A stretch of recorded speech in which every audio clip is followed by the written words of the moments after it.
किसी ने सच्ची कहा है कि राजनीति में कुछ भी हो सकता है, कुछ भी स्थायी नहीं होता। महाराष्ट्र की राजनीति में भी अब पूर्व मुख्यमंत्री देवेंद्र फडणवीस और शिवसेना नेता के बीच हुई मुलाकात के बाद कुछ ऐसी स्थिति सामने आ गई है। दिवंगत अभिनेता सुशांत सिंह राजपूत के केस से लेकर कोरोना वायरस समेत सभी मुद्दों पर शिवसेना की भद्द पिटने के बाद अब शायद उसे अपनी गलतियों का एहसास हो रहा है और इसलिए संभावना है कि वो फिर बीजेपी से नजदीकियां बढ़ाना चाहती है। परंतु शिवसेना के इतिहास को याद रखते हुए भाजपा को उससे दूरियां बनाने की आवश्यकता है। दरअसल मीडिया रिपोर्ट्स के मुताबिक भाजपा और शिवसेना के गठबंधन टूटने और महाराष्ट्र की महाविकास आघाड़ी गठबंधन सरकार बनने के बाद पहली बार प्रदेश के पूर्व मुख्यमंत्री और बीजेपी नेता देवेंद्र फडणवीस और शिवसेना नेता संजय राउत ने मुंबई के एक 5 सितारा होटल में शनिवार को लगभग 2 घंटे की लंबी मुलाकात की। इस पूरे राजनीतिक डेवलपमेंट के बाद से ही महाराष्ट्र के सभी राजनीतिक दलों में हलचल मच गई है और अलग अलग तरह के कयास लगाए जाने लगे हैं। बीजेपी नेता प्रवीण दारेकर ने दोनों की मुलाकात को लेकर कहा, शिवसेना नेता ने फडणवीस का सामना के लिए बिहार चुनाव के संबंध में इंटरव्यू लिया है, जिसको लेकर पहले ही अनएडिटेड इंटरव्यू की बात हो चुकी थी। हालांकि उन्होंने ये भी कहा कि राजनीति में कभी भी कुछ भी हो सकता है। दारेकर एक संवेदनशील राजनेता और फडणवीस के करीबी हैं।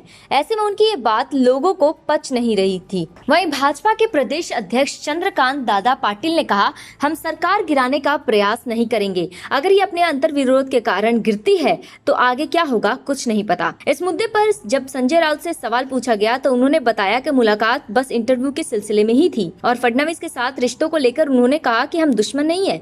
राउत ने कहा, मैं कुछ मुद्दों पर चर्चा करने के लिए कल देवेंद्र फडणवीस से मिला।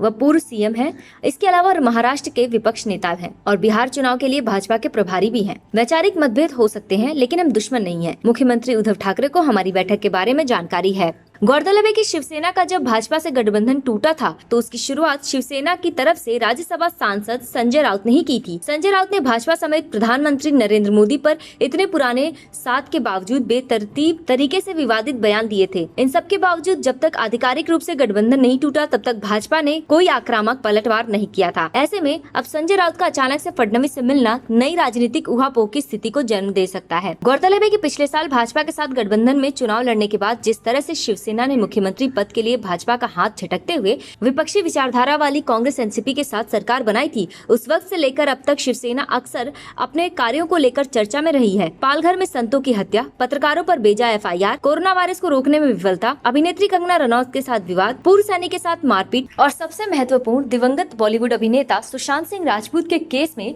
जिस तरह से उद्धव ठाकरे के नेतृत्व वाली महाराष्ट्र सरकार ने कदम उठाए हैं, उससे शिवसेना की छवि बेहद खराब हुई है और भाजपा शिवसेना पर लगातार हमले बोल रही है। यहाँ तक कि कांग्रेस और एनसीपी भी उसके साथ नहीं खड़े हैं। शिवसेना पर लगातार पड़ रहा चौतरफा दबाव उसके लिए मुसीबत बनता जा रहा है। शायद अब इस पार्टी के नेताओं को यह आभास हो चुका है कि जिस तरह से उनकी छवि बिगड़ रही है उससे उनका राजनीतिक भविष्य खतरे में पड़ सकता है। ऐसे में राउत के फडणवीस से मिलने के बाद आशंकाएं भी जताई जा रही है कि शिवसेना दोबारा एनडीए में घर वापसी करने के प्रयास तो नहीं कर रही, लेकिन भाजपा को ये समझने की आवश्यकता है कि शिवसेना ने अपनी महत्वाकांक्षाओं के लिए एनडीए का साथ छोड़ा था, जो ये बात साबित करता है कि शिवसेना गठबंधन धर्म से ऊपर सत्ता को रखती है। महाराष्ट्र की जनता भी शिवसेना से खुश नहीं है। ऐसे में भाजपा यदि शिवसेना को स्वीकारती है तो उसके लिए आगे फिर नुकसान की स्थितियां ही होंगी, जिसको लेकर जानकारों का मानना है कि भाजपा को शिवसेना से बनी दूरियों को बरकरार रखते हुए महाराष्ट्र की राजनीति में एकला चलो रे की नीति पर चलना चाहिए, जो कि राज्य में उसकी स्थिति को मजबूत करेगी।